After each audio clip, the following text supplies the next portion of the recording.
करीब 112 दिन से देश के लोगों के लिए राहत की खबर है कि डीजल पेट्रोल के दाम न घटे हैं न बढ़े हैं। भले ही क्रूड के दाम आसमान पर पहुंच चुके हों। ये कोई चमत्कार नहीं है, ये सिर्फ चुनाव का असर है, लेकिन ये असर भी अब चंद दिनों में खत्म होने जा रहा है। 7 मार्च को चुनाव खत्म और फिर पेट्रोल के दाम पर फिर लगेगी आग।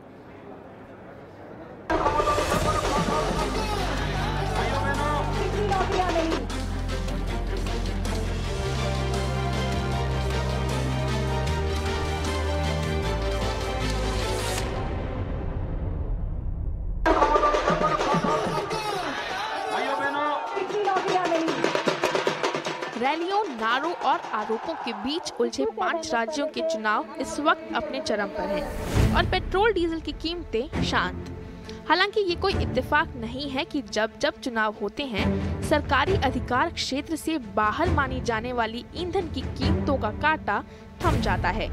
लेकिन जब चुनाव खत्म होते हैं और लोगों से इसका खुमार उतरता है, तो पेट्रोल डीजल की कीमतें फिर रफ्तार पकड़ लेती हैं।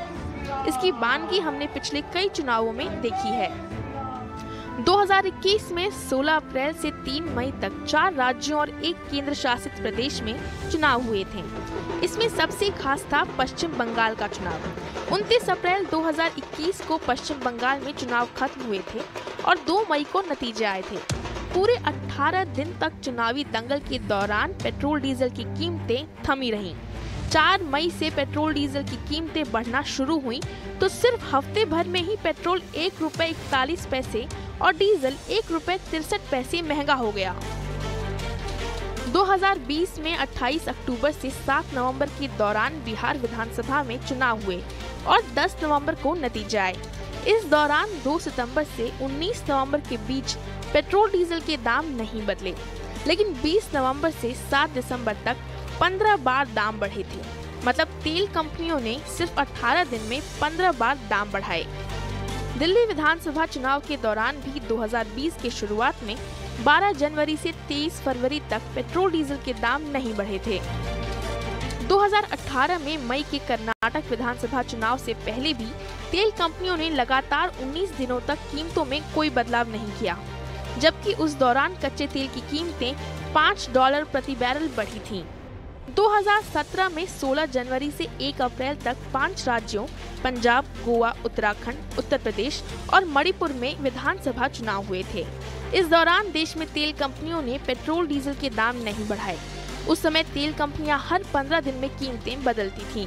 दिसंबर 2017 में गुजरात विधानसभा चुनाव के दौरान भी पेट्रोल डीजल के दाम भी करीब 14 दिन नहीं बढ़े थे।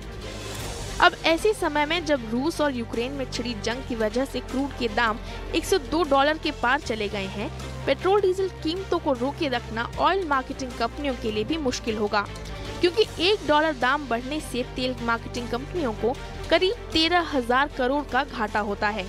आपको बता दें कि 10 फरवरी को जब पहले चरण की वोटिंग हुई थी, तब क्रूड $91 पर था, यानी तब से लेकर अब तक क्रूड $11 से $12 तक महंगा हो चुका है।